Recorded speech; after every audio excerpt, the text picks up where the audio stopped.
Hey guys, today I'm gonna touch on a subject that I've spoken a bit about in the past, and that's on human connections, right? I am a social butterfly after all, but I feel like connections are really hard to come by, like I've said before. One of the few major connections that I've had came by in the most auspicious way, right?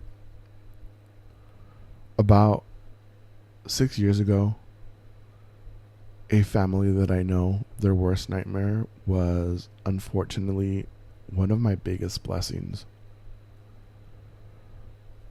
My son's family, my firstborn, his family was falling apart, and mine was given a purpose. He was placed with us about 11 months after his birth. And the stories and circumstances of why he came into my care are not important or my story to tell, but my experiences from when I first met him are. As many of you may know, I am a foster parent, and initially I only wanted teens because, according to me, I wouldn't be as attached to them. Little did I know I would adopt two of them, right? Just my luck. I do everything in pairs. We get a call late one evening. There's a child, 11 months. We've been looking for placement. You are the only person that has answered. It's going to be temporary. Can you take him? And of course, I jumped at the chance, right? I knew he'd leave. They had told us that clear from day one. And as many cases have come before this, we knew that we would never see him again. Picking him up was one of the hardest experiences. I was not prepared for a child at all. I didn't even know how to put him in his car seat. Shout out to my cousin who was actually able to walk me through placing a car seat in the car and putting an infant in there.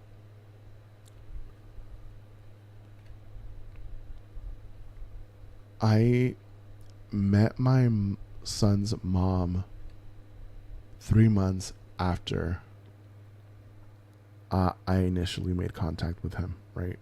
3 months after he was placed with me, that's when I met her. And she seemed pretty normal. It was like the stories you hear about why children are removed that are so terrifying. This wasn't the case. She was humble. She was loving towards her child, not the monster that a file had painted for her. I was torn. How can this happen to a woman that seems so loving? 3 months after first meeting her, and this was all video due to COVID, but the first time that we met her in person was 3 months after our initial face-to-face via FaceTime. She was doing everything that she needed to do to have her child return, right? She was going above and beyond to get my son back. And I was so proud of her because I saw the struggle and I saw how hard she was fighting. But I was also devastated because she was working towards a goal where I would be torn away from him.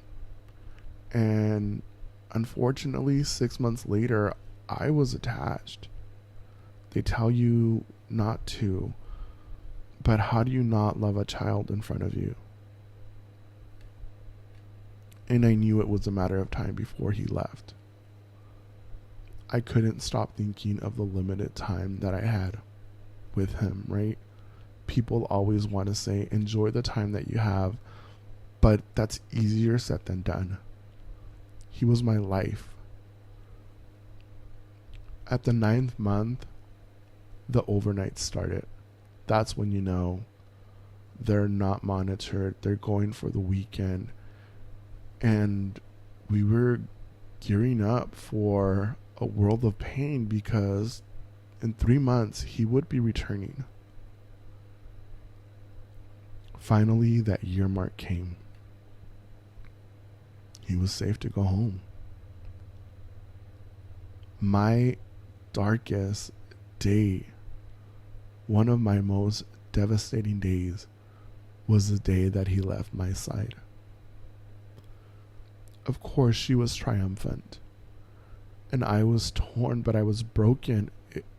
I was so proud of her, and I was happy for him. This was the right move. He never should have been removed, and now he was safe to go back. So, of course, I loved him, and I kissed him, and I wished him a final farewell. Sorry, I didn't think I was gonna tear up for that. I was in a horrible headspace, right?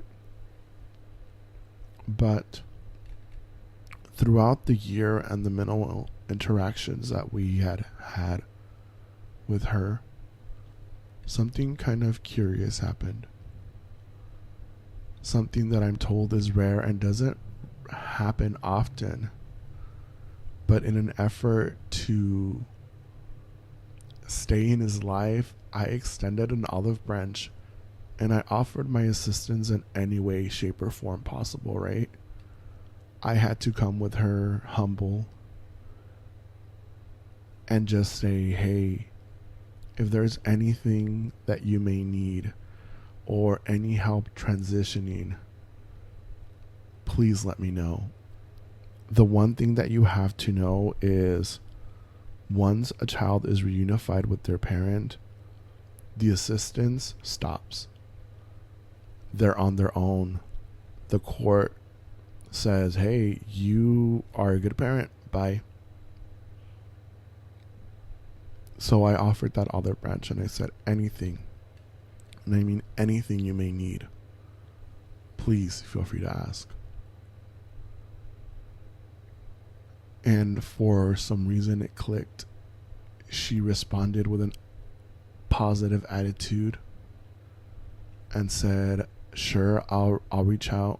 We didn't think it would happen, but a few weeks later, after my son had left my home, she called and was like, hey, if you are genuine about the help, I would appreciate it if you could continue to watch him while I work. You know his routine better than anybody else. And obviously, you care for him. So if you could help, I would appreciate it. I was thrilled. Of course, I would agree. Who wouldn't? I was lucky enough to work from home. I have an amazing boss, and she understood. And the bond that I had created with my child was true, right? I had become his guardian without meaning to. And out of that bond with my son, I gained a friendship with her. She had become family. And I gained a new sister. 6 years after that connection, though sometimes it was a bit shaky, our connection has strengthened. She's become one of my best friends. And that kind of connection is rare and unique, but it happens. And I feel like I'm always looking for that next connection. It's almost like I'm trying to build the family that I've always wished that I had. Don't get me wrong, I have a great family, but the relationships haven't always been the best. That story is best left for another day. And it'll come. I will be very open about how I feel and I believe that I was raised. Not that there's anything wrong with it, but there's some emotions behind that. What I don't understand right now is why we're always searching for those connections. Or if we're always searching for those connections, why do we have to question them so much? I pride myself in being a genuine, loving, and caring person. My biggest downfall, though, is craving those connections, obsessing over them, and building up the friendships in my mind only to be disappointed when people are overwhelmed by the attention, right? Of course, I understand I come off as needy and whiny, like a needy bottom, right? I say it all the time. But when I love someone, I give my all to them, whether that's a friend or a colleague that I like and care for, or a partner in life, I tend to give my all, and it comes off pretty strong to people who aren't ready for that, because I'm ready to jump all in. In Titanic, one of my favorite lines is, I jump, you jump. And that's how I am. I am a loyal, caring person. And unfortunately, it gets me into a lot of trouble. One of my love language is physical touch.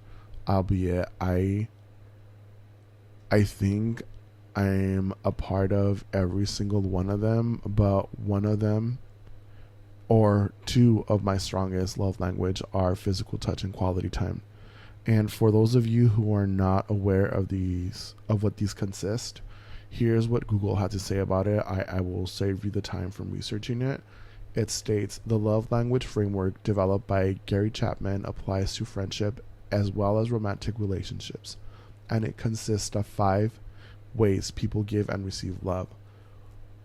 1 is words of affirmation, acts of service, receiving gifts, quality time, and physical touch.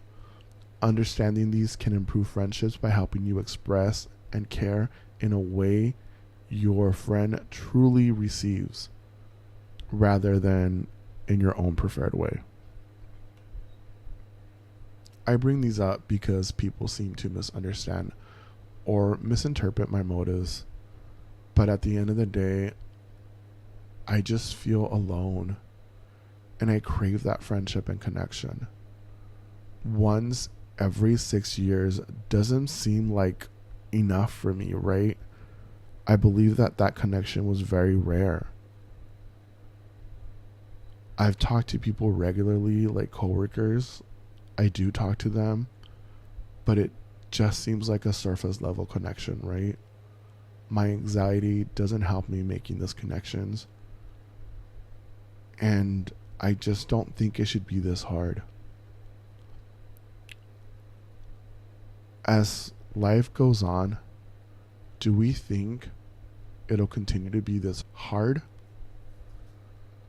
Or will life have that funny way of making it easier? Am I too eager to find it? Should I be just happy with what I have? I'm blessed to have a lot, but should I just be happy with that and not look for more? At the end of the day, am I just too eager to please? If you like this or any of my posts, please like and subscribe. The upcoming topics will be my thoughts or experiences with the foster care system, and my experiences in life and upbringing, which are many. From how I was raised, what I saw as a child. Domestic violence will be kind of harsh. Homelessness. And all my struggles. I'm going to be super open here. I know I opened myself up for a world of hurt, but if you connect with my stories and it brings you something, that's all that I want to do. Thanks for listening. Bye, guys.